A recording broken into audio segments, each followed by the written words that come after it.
We are live. Welcome to NA Dossier, or welcome back if you've been here before. Woo! Hi, guys. Hi. Well, I am one of your co-hosts, Laura Silverman, the founder of Zero Proof Nation, and I am 100% booze-free. I'll tell you a little bit more about me in a second, but I want to go over to my co-host with the most. Co-host. I'm Haylee. Nice to see everybody again. I'm a brand strategist and brand designer, and I co-founded the studio Super Cult, where we do a lot of CPG, brand strategy, design, photography, and all of that great stuff. I'm a mindful drinker. Mindful drinker, yeah. Which is really cool because we can come at this from so many different perspectives. The booze free, the mindful drinker, the sort of taste and community aspect, and then of course like branding and design. So that's what this show is about. If you're just joining us for the first time, or if it's been a couple of months, welcome back. We have a really exciting guest today, which you've probably seen since we've been talking about this on LinkedIn, but we've got Ted Fleming of Partake Brewing, and we're going to talk a little bit about the Partake brand refresh. Here's there we go. Before, after, but also you can see Haylee. Well, see us both. Yeah. We'll talk a little bit about that and taste live, and then ask Ted some questions, put him in the hot seat, and then get some of your questions too. So just like tell us what you're sipping on in the comments. We will post some of our favorite comments, and then if you have any questions for Ted or for either of us, post them as well. We matched. Do you notice that? This is weird. Like we kind of have a similar green and black aesthetic. I love it. We didn't even plan it. I was gonna wear hoops, but I didn't. So shame on me. Shame. Well, before we bring Ted on, where should we start? Should we start like we usually do, which is package, talking about this package design real quick? Yeah, let's go for it. So obviously can't talk about the new if we don't like compare it. Okay, yes, the old brand right there. So I looked up some articles on the rebrand. This rebrand was done by Design Sake, I believe, is the studio name. But Ad Age said that Partake rebranded from a more maximalist, distressed, and loud aesthetic to one that includes skinny serif fonts and pastels. I think that's a perfect way to sum up the rebrand. Is that sort of there's like a concert scene. H2O, baby. That's Tani. She just released a book. Hey, Tani, thanks for joining us. Drinking some water. So another note is the brand started focusing on a new narrative. So less about mass gatherings and now focused on empowering individuals to partake in their passions, whatever they might be. So really kind of highlighting that story that they're telling. And you can see it through the photography and everything if you go to drinkpartake.com. I noticed the whole vibe is a lot different. And I saw the website. I was like, I haven't been to the website in a while, and it really does that sort of individual empowerment really well. I do kind of want to pour one out for the old design though. And not actually waste a can of pouring it out, because I will drink this happily. One of the really cool things I noticed in the box I was sent, and you probably saw it too, Haylee, was that the liquids are the same. So it's what's changed is the packaging and the brand and the story, but the liquid is still super high quality. So people might be getting a combination of cans as they phase the old ones out. But there's something just kind of like, I love this. I will say I really do love this in its own way. It was one of the very first NA beer brands. Pioneer recognizes Pioneer, Ted. We'll bring him on in a second, but Partake was one of the very, very first, if not the first, and certainly the first Canadian NA beer brand. We'll get fact checked later. But Partake's been around for a while, and it was, I think, the first, if not one of the first two that I saw at Total Wine. And so it's just like, this is a part of history. It's a part of NA beer history. And it's kind of sad that I'm not seeing this anymore, but I do love the new. So I just want to recognize that brand refreshes are great and sometimes necessary if you're, evolving in your storytelling. But I do really like this. I'm going to miss it. So I might keep that just for sous vide. Yeah, that's always a question when you're rebranding. It's important to think about the customers that have been purchasing from you and the reaction and how it will change. I believe the rebrand was for the better. I think it looks amazing, and I still think they have that focus on people together, community aspect, which we're seeing in that concert sort of vibe. But like when you go to the new website now, we're really seeing that connection, and I think that's a huge part of their brand in general. They have a little write up. It says, "Cheers to the dreamers, innovators, renegades, rebels, and visionaries who strive to do the undone. Our mission is to craft a variety of award-winning, expertly brewed, low-calorie, non-alcoholic beers that people are proud to drink anywhere." I'm a designer, so I'm gonna love the rebrand. I feel more proud to drink this beautiful serif color blocking beauty. But I can see how I didn't have any experience with the old brand though. So Yeah. I'm I going to can't. ask you this, Haylee, in terms of branding and how it makes you feel. Does the new can like feel more feminine to you than the old can? Because it's feeling more feminine to me, and I wonder if maybe the majority of Partake drinkers are women, or if it's just kind of like this is the sort of the aesthetic that everyone is into lately. I mean, I love it all. I'm not poo-pooing anything, but we get real. We talk honestly on our show. And something about this older brand felt more gender neutral. And this feels just a little more feminine to me. So I'm curious about that. And if you had any initial reactions as well. I wouldn't say it's necessarily more feminine. If you hold up the old brand really quick, because I don't have that one, you'll notice the typography is sort of this calligraphy sort of vibe, which can also be considered feminine. So I don't think so. I think it maybe is a bit more grungy, with that Yeah. sort of noisy concert look. Yeah. I wouldn't call this necessarily fully feminine. I think it's approachable, which is a big part of their brand strategy from what I've read on the Die Line and other articles. I think capturing the essence of craft beer while adhering to clear non-alcoholic identity. So really, this isn't a beer. You know what I mean? Which is strategic. So I don't know if I would say it's more feminine. We are seeing some delicate type here, and there is this sort of script. So sure, there's a hint of that, but I don't think it's bad. And perhaps their audience is primarily a female audience. We'll get to that in a second. We have an interesting comment from Courtney O'Brien. Let's show that. She says, I think it's smart to try to build a true brand by building a connection with the user, like you hinted to, Haylee, before just highlighting occasions, i.e. mass gatherings. So that's a really interesting take or partake on things. Sorry, I had to do that. You want to read Charlotte's comment? Charlotte said, I do like the rebrand. My thought is that the original aesthetic looks more like the labels you see in the alc beer space. Let's take a peek at that. So it looks more alcohol versus the NA space. Yeah. That's a really interesting point of view. Yeah, so in that case, it was very strategic to do this rebrand. And also, I think they're being very clear about what you get, right? The calories are now highlighted, which I think is important if some people don't drink. They were on the bottom, but now this is like first. I think like you have to turn it. It's on the bottom, but now this is like, highlighted right in front of you. So I think all of those things are good. And there's non-alcoholic on this twice. It's at the top and it's right here. I don't know what the old one was like. But really being clear about the communication, I think.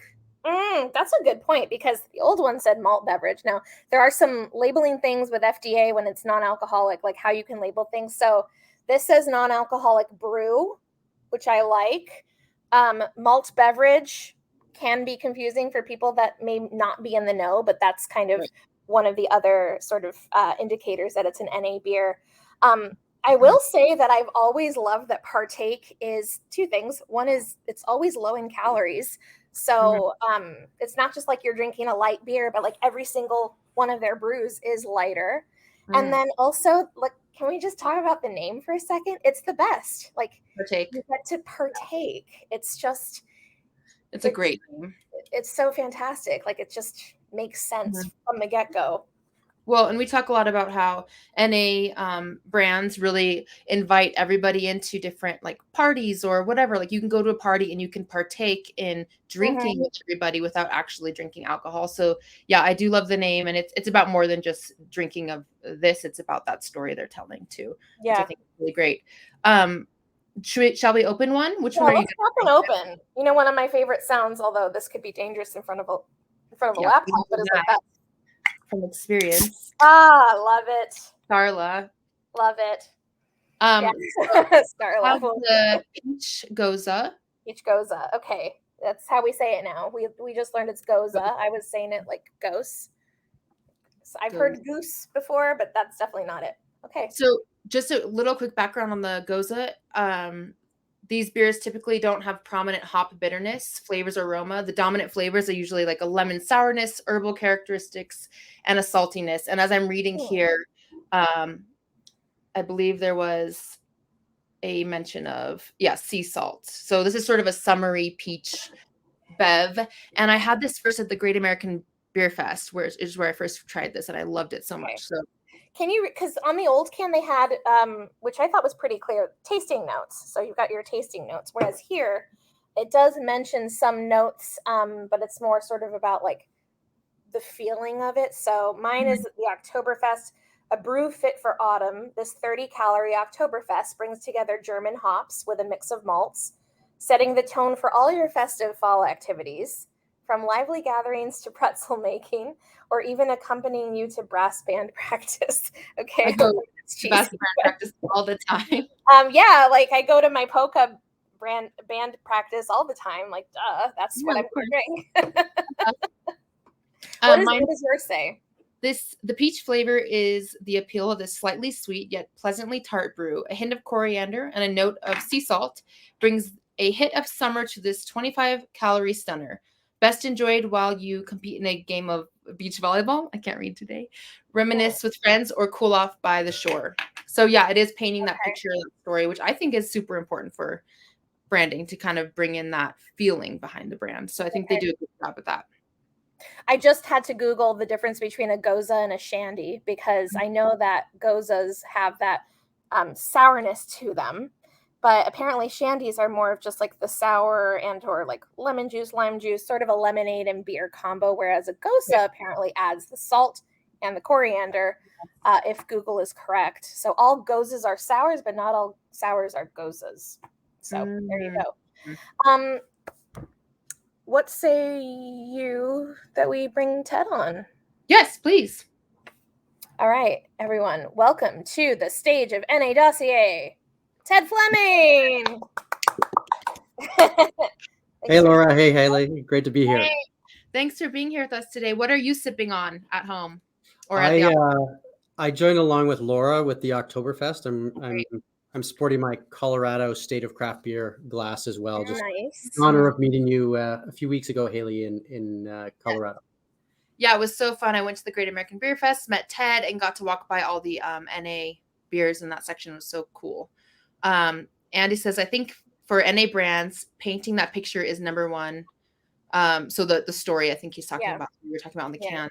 can. Well, where should we start? I have tons of questions about the rebrand. How long ago did you guys do that rebrand? Yeah, it just came to market in June. I think it just started to flow in. It was a bit of a soft launch, so we still had some old packaging on the shelf and kind of let it sort of flow through our distribution system. But I think by late July, early August, it was fully transitioned over to the new packaging with some of the older packaging still in our e-commerce system. But it's fairly new, and I would say the vast majority of feedback has been just overwhelmingly positive. Like you guys said, it's just a level up for the brand, and just an evolution of our voice as one of the early pioneers in the space, but an evolution of how we talk to our consumers. And consumers have changed a lot since I launched the brand in 2017, and even more since I first got into NA back in 2013. So last month was my 10-year anniversary in NA, and I gotta say things have changed pretty substantially over those 10 years, and for the better, of course. Happy anniversary. Happy anniversary. And that's a huge, huge milestone to celebrate 10 years. And our comments are blowing up today. I think everyone loves Partake. So by the way, we did have Andy say their Oktoberfest is quite great. We definitely agree with that. Shirai Falcon says, terrific rebrand. Isn't it great, Ted? You're getting in real time feedback. Yeah. Yeah, keep it coming. I don't mind this at all. Let's have Haylee ask some questions about the rebrand, and then we'll get into some questions and comments from our audience. Yeah, someone asked a great question, but I have one question. How has the business changed since the rebrand? Are you getting better collaborations? Are you bringing in more money? Like, what has changed in the business? I know it's only been a few months, but I'd love to hear a bit about that. Yeah, I think there's just a broader interest, renewed interest in the brand. We've been around for 6 years, and I think it just has breathed, some new life and new interest in the brand. The liquid has always been fantastic. The nutritionals have always been great, like non-alc, 10 to 30 calories. Like, it's an incredible value proposition. We consistently hear consumers rave about that value proposition, taste and calories that we provide. And now I think, as Haylee mentioned, just, I think people having the new brand in hand, I just think is just this different experience and different connection to the brand. And, we're hearing that from our distributor partners. We're hearing it from our retail partners, and most importantly from our consumers at the end of the day. And that's just really exciting. And we've got some, exciting partnerships that we're hoping to launch next year. And I think the rebrand has just brought more interest towards Partake and what we're doing and what we stand for as a brand. Lovely. Can I ask a follow-up question to that? Are you more popular in the US than in Canada, or vice versa? Because if folks aren't in the know, Partake is a Canadian brand, and we love our Canadian partners up north. Yeah, great question, Laura. So yeah, launched the brand in 2017. Probably the first beer brand ever certainly in North America to launch e-commerce online only. One of the benefits of being non-alc.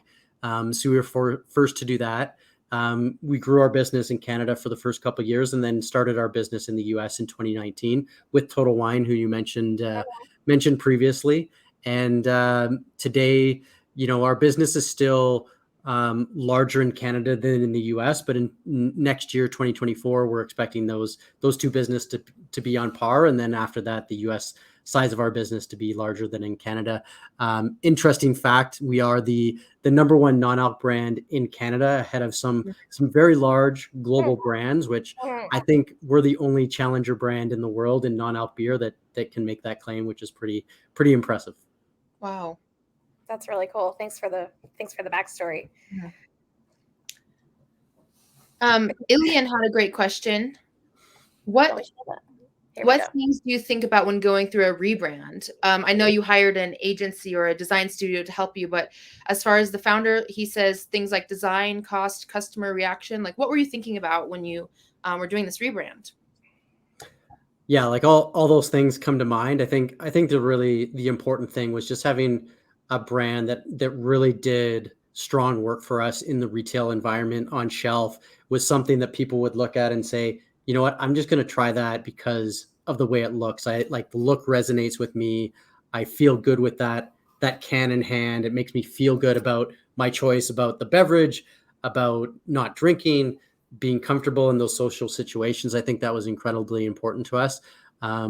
We were also wanting to, have a look and feel that, that kind of spoke to that really clean taste that we have, the great taste that we have, but also that really low calorie count. So something that was clean. It was very simple in terms of the communication hierarchy. That's why you see the calories up top, front, the style second, and then Partake in big bold letters below. And, I think we also wanted to be rooted in, our history, like the Partake. The name is super important. It's still relevant today. When I started, it was really about people that didn't drink alcohol, like Laura and I, who had given it up for various reasons and wanted to participate in the craft beer movement. And there wasn't really great ways to do it. And, Partake was one of those really early answers to that problem. But today, it's the consumer is looking a lot more like you, Haylee, like the newer consumers. And so we wanted a brand that could really speak to both groups equally well. So a lot of considerations into the rebrand, but a lot we wanted to accomplish and a lot we, I think, have to say. Yeah. Can you tell me a bit about the icon of the rebrand? This icon right here, like what does it symbolize? What does it stand for in the brand? Yeah, that's a great question. A little bit of a debate internally as to whether to include that or not, but I personally thought that was important. So the reason behind that is, we look at our consumer today as someone who's multifaceted, has a lot of interest. They do a lot of things that fulfill them and give them energy. And we say the brand is for doers, but not hustle culture, but those who are looking for balance through a diversity of fulfillment. And that symbol for us symbolizes balance, right? Just having that. It's like, some people describe it as a cairn. Where you have a couple different rocks balancing on each other. And I think that's what we bring to a lot of consumers. It's not drinking is in many ways and important for people as a source of balance, and balance in consuming alcohol, balance in their ability to do a lot of different things in their life that maybe alcohol prevented them from doing. And we think that symbol is really important because, it's a key to why people are choosing non-alc and why they're choosing Partake. I love that. It definitely is that balance, if you can see it. It's on the website as well. I love that. Interesting We have shape. a lot of amazing comments from folks. Yeah. I wanted to ask you before we get to some of those, Ted, a follow-up question to something you mentioned, and Haylee as well, with the calorie count sort of highlighted front and center. But without giving away your secret sauce, how have you been able to make all of your brews so flavorful, so crisp and clean, and also so low calorie? Or is that like going too much into your secret sauce? Yeah, I can give you some high level background on the story without going into the secret sauce. And I think it's a bit of a fun story in that when I started down the road of trying to create basically the first craft out non-alc beer in the world, the key aspect was make something that tasted great and make something that was less than 0.5% alcohol by volume. And the calorie piece wasn't really a big consideration at that time. And, I didn't have a lot of money, didn't have access to a big brewery. So I had some very interesting, in hindsight, interesting constraints on what I could and couldn't do. And one of the outcomes of those constraints was developing a process and a recipe that yielded not only great tasting product, not only less than 0.5% alcohol, but also this really low calorie profile. And at first, when we did the lab tests around our first beer, which was our IPA, we thought, okay, this must be a mistake. And as we did successive tests, and then we introduced new products. So our pale ale was our second beer, and that came in at 10 calories a can. We got this body of evidence of like, okay, this process that you've developed, consistently delivers this really low calorie profile. And it's been a great asset to us and a great benefit to our consumers. I can't go into the nitty gritty of the detail, but I think the story of it being, largely a function of some constraints. And, I think it's a great learning for entrepreneurs out there of, most of us look at massive constraints, no money, no market access, a lot of things we don't have, but sometimes those challenges can actually end up being opportunities. And that was the case for Partake. I love thinking that way. Wow. That's awesome. That gave me the shivers.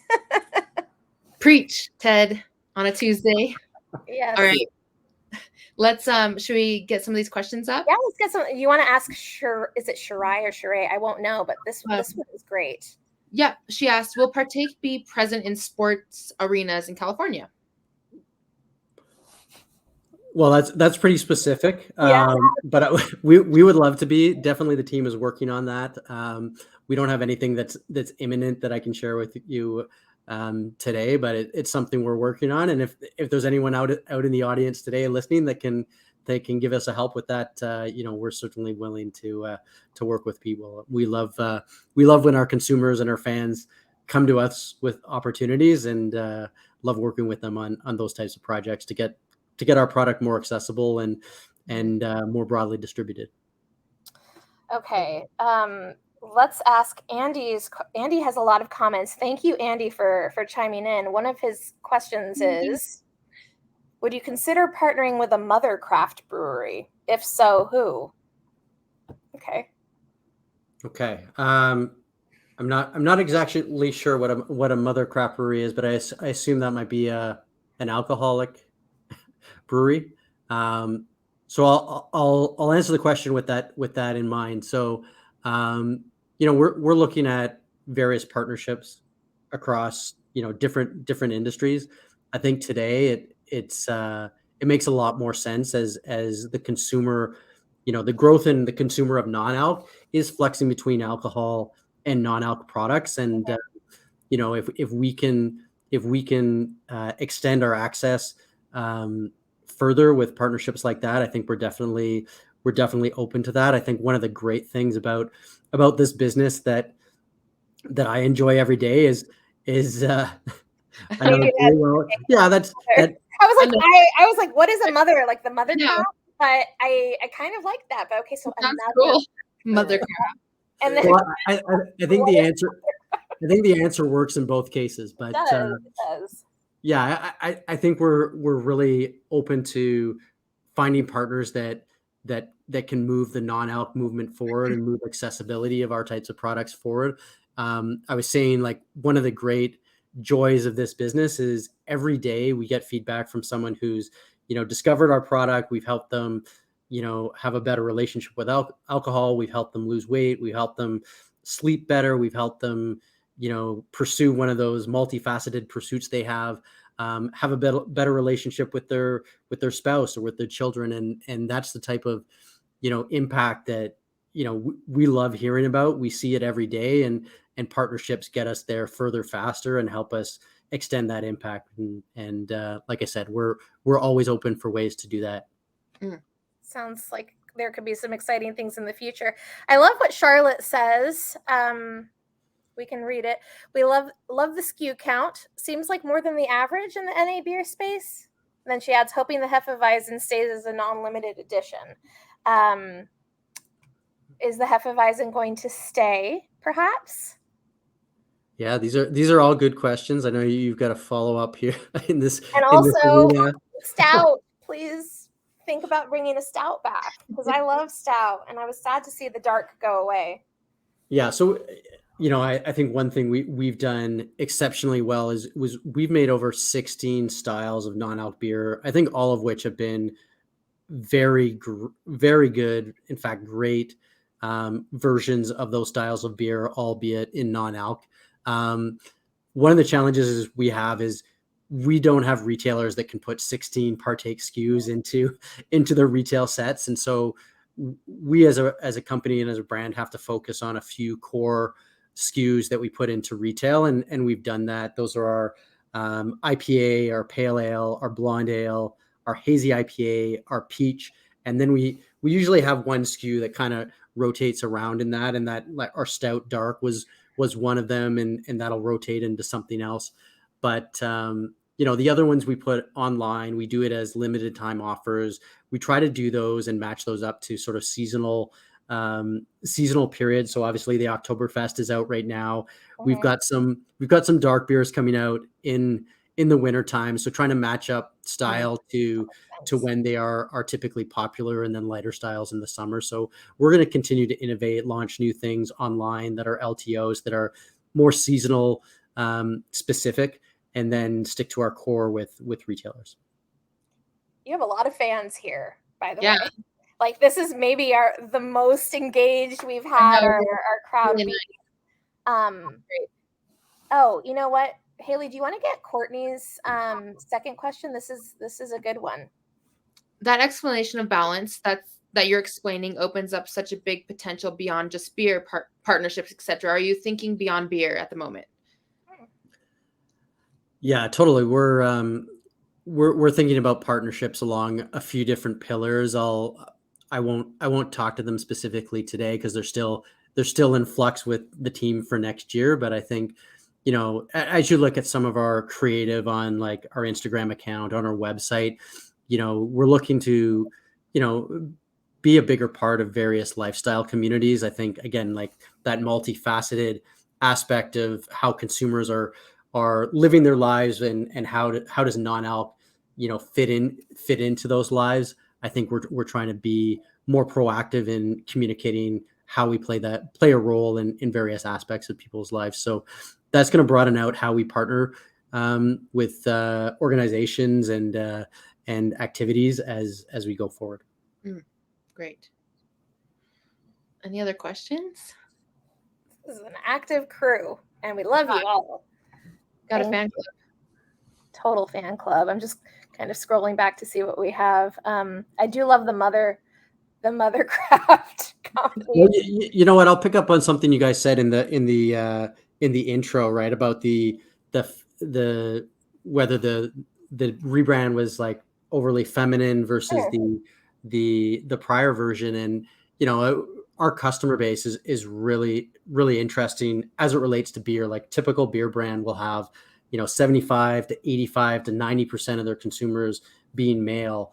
We're 50-50 male and female, and I think you talked about, Haylee, about being approachable. Like I think our brand's always been approachable, starting with the name, also the color palette, and I think we're just even more approachable with the rebrand today, and just being simple about what we are. We haven't adopted that craft beer like super crazy whatever IPA. Our beers are very simple to understand. It's IPA, it's hazy IPA. We try to stick to like classic styles that are easy to understand, easy to understand calorie count, and an easy to understand color scheme. A lot of people shop for our products based on color.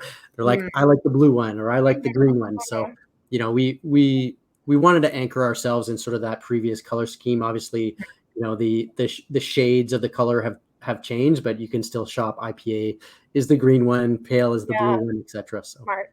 Yeah, I love that connection. I see another great question from Courtney, so I'm just going to pull that up so folks can see. Ted, who do you think will survive given the influx of all the new brands in this space? What will be the distinguisher? And will brands need to be bought by large breweries to truly get share of mind and distribution to scale? Whew, that's a loaded one. Yeah. Feel free to answer any or all. There's a lot in there, Courtney, but appreciate the question. Yeah, I think there are some companies that were early in the space like us that are going to be challenged to move ahead and exist in a much more competitive marketplace.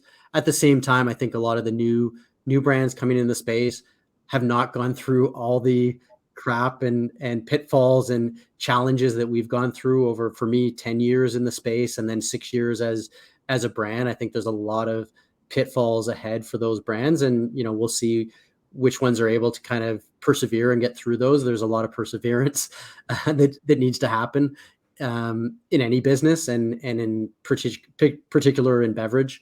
So it's hard to predict which ones will ultimately get through, but I think you will see a much higher quality of product 5 years down the road, but a smaller set of brands, because I think the cream will rise to the top, and I think certainly Partake is one of those brands that will be there 5 years from now. And I think I'd be remiss not to talk about our purpose and why we exist. And I started this brand because I was diagnosed with Crohn's disease, gave up alcohol as a result of that, and really found it difficult to stay on that non-alc path I wanted to be on, because there weren't great alternatives. And I think that speaks to part of our early success, because that brand story really resonated with our consumers.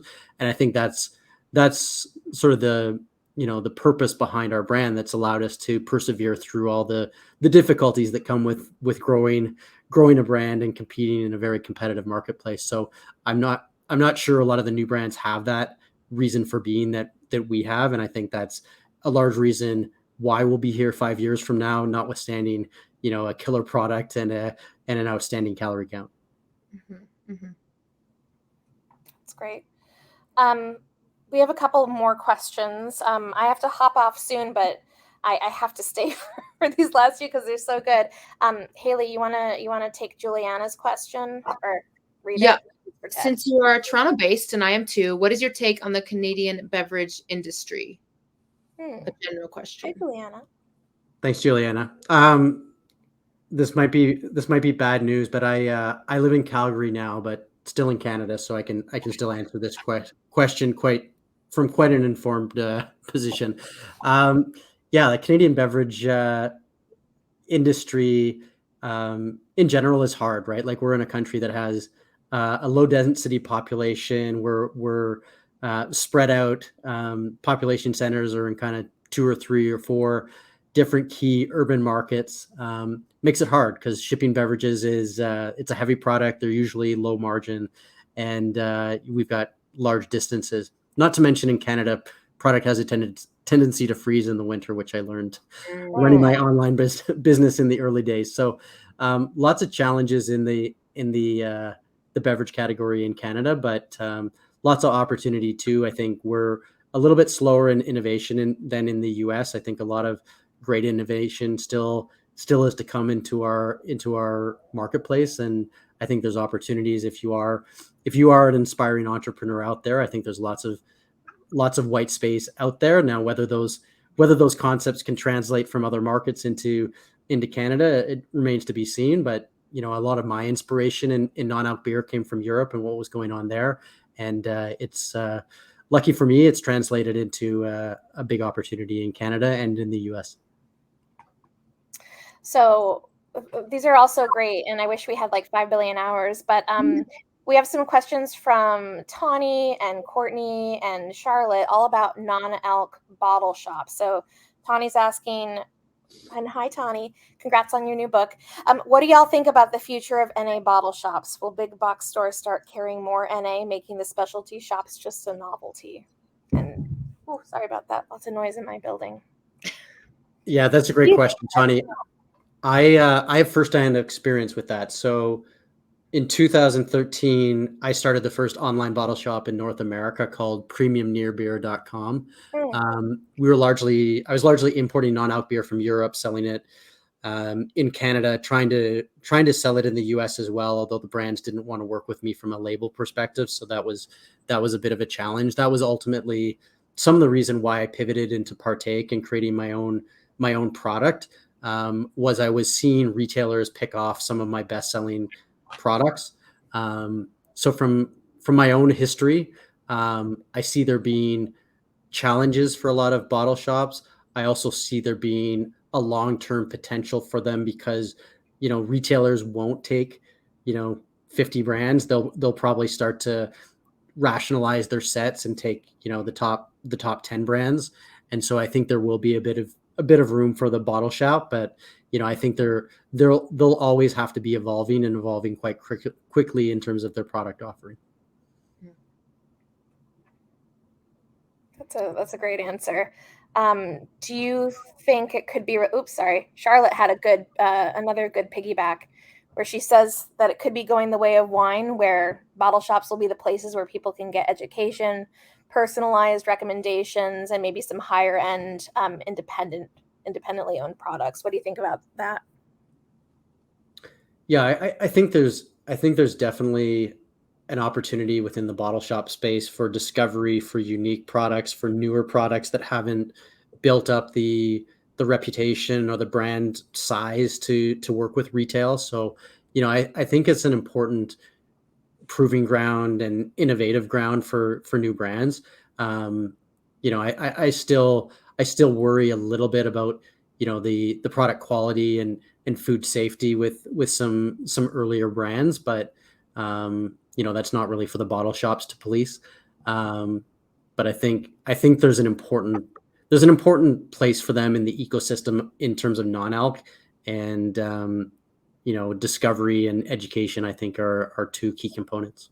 And community building, which is another thing that you've done so well, and the thing that I think bottle shops, even if there are going to be big box stores that either start to take the place of these independent retailers or find a way to coexist with them, people are going to gravitate towards those community spaces. So, and I think, Partake exists in big box stores and in bottle shops, and you've got an e-commerce, a thriving e-commerce business direct to consumer. So I think brands can find their way, hopefully, through all of those different avenues to be successful. Yeah, I think that was a value that we provided when I started my bottle shop, was just that discovery mechanism that people really enjoyed being able to try different things and find out what they liked, and then became regular buyers of certain brands. And they often bought across categories and bought seasonally, depending on whether it was warm weather or cold weather. They'd change up their products. So I think the one-stop shop is a convenience factor for sure for people. And if the service level and the continued innovation on the SKU side for the bottle shops continues, I think the relevancy will not only continue, but opportunity to grow there. Great. This was a very informative episode, and we found out we have lots of fans for Partakes. Lots and lots of fans. Appreciate everyone coming on again. Oh, sorry. Go ahead, Ted. No, I said I really appreciate everyone coming on for this. The engagement today has been really, really phenomenal. It's been awesome. Fun. It's been super fun. Thank you so much for being here, for creating one of the first, if not the first, NA craft beers, for having a story that led you to this place, and for still being super involved with the community that drinks your product. It speaks volumes. So we're so happy that you joined us. Yes, that you exist. Yeah, thanks, guys. Just getting out and meeting. I had the opportunity to meet both of you in person this year. I think Laura in the DMV and Haylee a couple weeks ago in Denver. So it's just great to be. You guys mentioned community. Like at the end of the day, that's what it's all about. And having the opportunity to meet people like you both is pretty cool. One of the highlights of my job and growing Partake. Yeah, definitely. I feel the same way. Agreed. If people, we see drinkpartake.com as a way that folks can get some brews. Should we just follow up with folks if they want a special NA Dossier promo code, or do you have something handy that you can just drop in the comments, Ted? Yeah, let's go through you guys, and I'll send you something for the community here and for the great people that came on and asked all those fantastic questions, and we'll definitely do something for the NA Dossier community. Sweet. Excellent. Stay tuned for YouTube, guys. We'll be posting this on YouTube soon. Let us know who you want as our next guest. And once again, Ted Fleming of Partake Brewing. Woo! Thanks, you, Ted. Guys. Thanks for having me on. It was fun. Yep, awesome. Right. You guys. Bye, everyone. Bye, Haylee. Bye. Bye, Ted. I don't know why I